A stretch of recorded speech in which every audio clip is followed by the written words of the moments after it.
Assalamualaikum warahmatullahi wabarakatuh. Alhamdulillahirabbil alamin. Pada kesempatan kali ini saya akan menerangkan materi tentang pengembangan pemanfaatan media cetak.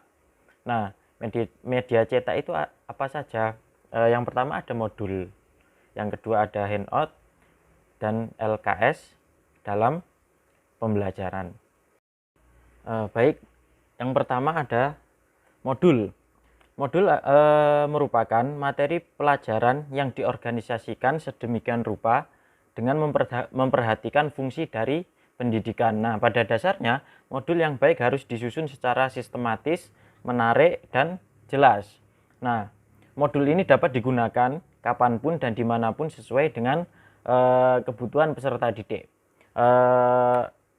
Adapun ciri-ciri modul yang pertama adalah peserta didik ini dapat belajar secara individu tanpa ada bantuan maksimal dari pendidik. Yang kedua, tujuan pelajaran dirumuskan secara khusus. Yang ketiga, tujuan dirumuskan secara khusus sehingga ada perubahan tingkah laku yang terjadi pada peserta didik. Yang selanjutnya, membuka kesempatan kepada peserta didik untuk maju berkelanjutan menurut kemampuan masing-masing. Yang selanjutnya, modul merupakan paket pengajaran yang bersifat self-instruction atau yang biasa disebut yaitu peserta didik itu mengembangkan dirinya sendiri. Nah, yang selanjutnya, modul memiliki daya informasi yang akurat. Yang terakhir, modul banyak memberikan kesempatan kepada peserta didik atau siswa untuk selalu berbuat aktif. Oke, yang selanjutnya handout. Handout itu merupakan catatan yang dibuat oleh guru yang digandakan dan dibagikan kepada siswa, yang melingkupi pokok-pokok penting pelajaran, jadwal pelajaran, tujuan pelajaran, tugas atau pekerjaan rumah, dan sumber referensi. Nah, pada dasarnya handout itu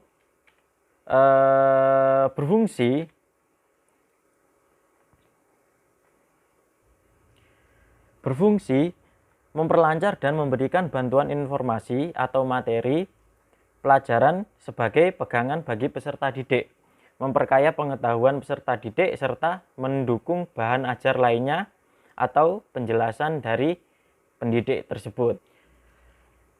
Yang ketiga adalah LKS.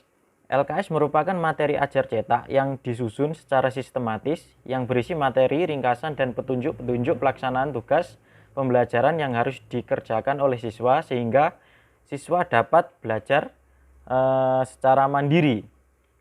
Nah, adapun tujuan daripada LKS itu, yang pertama mengaktifkan siswa dalam proses pembelajaran, yang kedua membantu siswa mengembangkan konsep, yang ketiga melatih siswa untuk menemukan dan mengembangkan keterampilannya sendiri, yang keempat sebagai pedoman guru dan siswa dalam melaksanakan proses pembelajaran. Yang kelima, membantu siswa dan memperoleh informasi tentang konsep yang telah dipelajari melalui proses pembelajaran secara runtut. Yang terakhir, membantu siswa untuk memperoleh catatan-catatan materi yang dipelajari melalui kegiatan tersebut. Nah, yang selanjutnya adalah pengembangan modul. Nah, ada beberapa tahap untuk mengembangkan modul. Yang pertama adalah dengan menulis sendiri. Nah, menulis sendiri ini prinsip utamanya dalam menyusun modul dengan cara ini yaitu sesuai kebutuhan peserta didik yang meliputi pengetahuan, keterampilan, latihan bimbingan, dan umpan balik. Nah, yang selanjutnya pengemasan kembali informasi. Nah, artinya guru dapat memanfaatkan buku, teks, dan informasi yang ada di sekitarnya untuk dikemas kembali menjadi sebuah modul yang baik dan sesuai dengan kebutuhan peserta didik. Nah, ketiga, penataan informasi. Nah, materi yang diberikan kepada siswa ini sudah pakem dan tidak dirubah-rubah lagi. Nah, di samping itu, pengembangan modul pembelajaran mempunyai prinsip, yaitu menyesuaikan dengan minat, perhatian, kemampuan, karakteristik, dan kebutuhan peserta didik. Nah, komponen-komponen modul itu sendiri, yang pertama ada bagian pembukaan. Pembukaan itu terdiri dari standar kompetensi, kompetensi dasar, deskripsi, waktu, petunjuk, penggunaan modul, dan tujuan akhir. Nah, pada intinya terdiri dari beberapa kegiatan belajar, meliputi tujuan pembelajaran, uraian materi, rangkuman, tugas-tugas, ada tes, dan lembar kerja praktik. Nah, yang bagian penutup. Pada bagian penutup, terdiri dari evaluasi yang disesuaikan dengan ranah yang dinilai dan indikator pencapaian meliputi tes kognitif, psikomotor, dan penilaian sikap. Yang selanjutnya yaitu pengembangan tentang handout. Ada beberapa hal yang perlu diperhatikan dalam pengembangan handout. Yang pertama, melakukan analisis kurikulum. Yang kedua, menentukan judul handout dan disesuaikan dengan kompetensi dasar serta materi pokok yang akan dicapai. Yang ketiga, mengumpulkan referensi yang relevan dengan materi pokok sebagai bahan tulisan.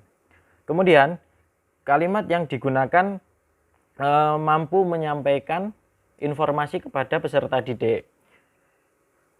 Yang selanjutnya, menggunakan grafis atau gambar untuk memudahkan siswa menerima pesan yang akan disampaikan.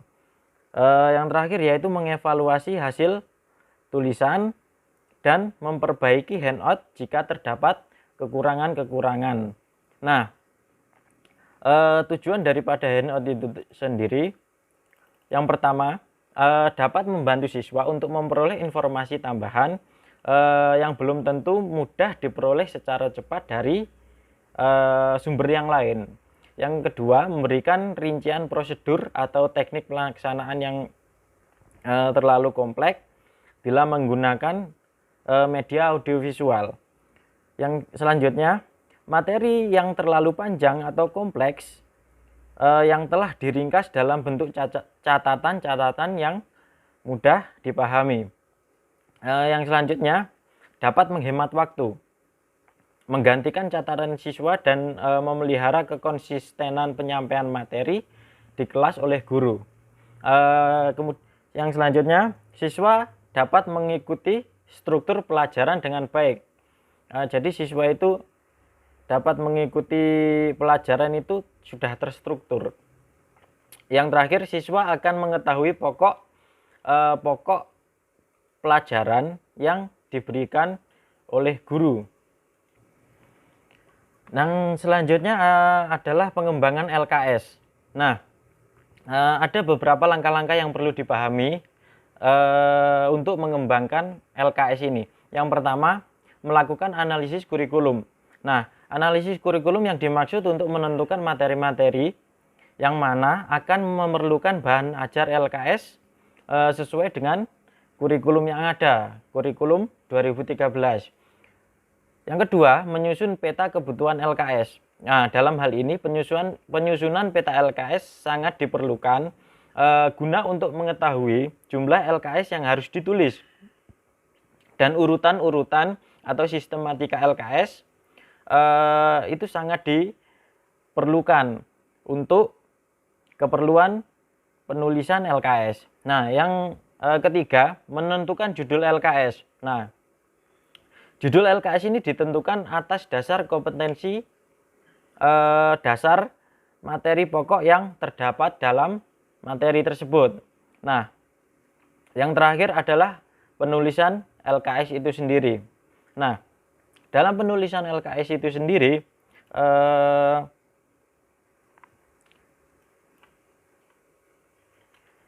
dalam penulisan LKS itu sendiri ada 3 hal yang menjadi syarat untuk penggunaan LKS. Yang pertama ada didaktik, konstruksi, dan teknis.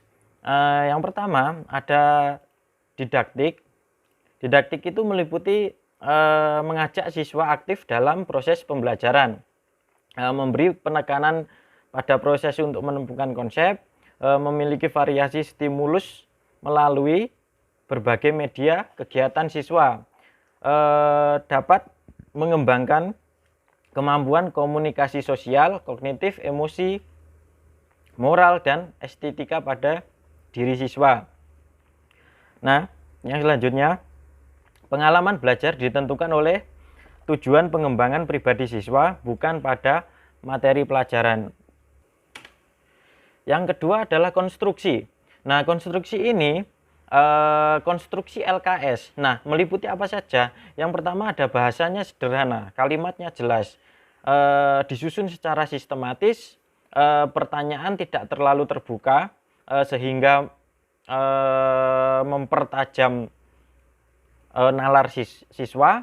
Yang ketiga yang selanjutnya mengacu sumber yang ada pada kemampuan siswa, harus menyediakan ruang kosong untuk keleluasaan siswa, disusun kalimatnya secara sederhana, lebih banyak ilustrasi, dapat digunakan oleh semua siswa, memiliki tujuan dan memiliki identitas. Nah, yang terakhir adalah syarat secara teknis. Yang pertama adalah tulisan. Tulisan itu harus sesuai dengan ejaan dan penulisan huruf yang jelas, semisal tidak menggunakan huruf Latin atau Romawi. Yang kedua, gambar. Nah, menggunakan gambar ini untuk mempermudah penyampaian pesan informasi untuk ditransformasikan ke siswa. Yang terakhir adalah penampilan. Nah, penampilan LKS ini dibuat semenarik mungkin untuk anak-anak. Jadi ketika menggunakan LKS ada daya tarik tersendiri melalui penampilan. Baik, itu yang dapat saya sampaikan. Kurang lebihnya mohon maaf. Mohon kritik, saran, masukan. Jangan lupa juga komen. Billahi taufik wal hidayah. Wassalamualaikum warahmatullahi wabarakatuh.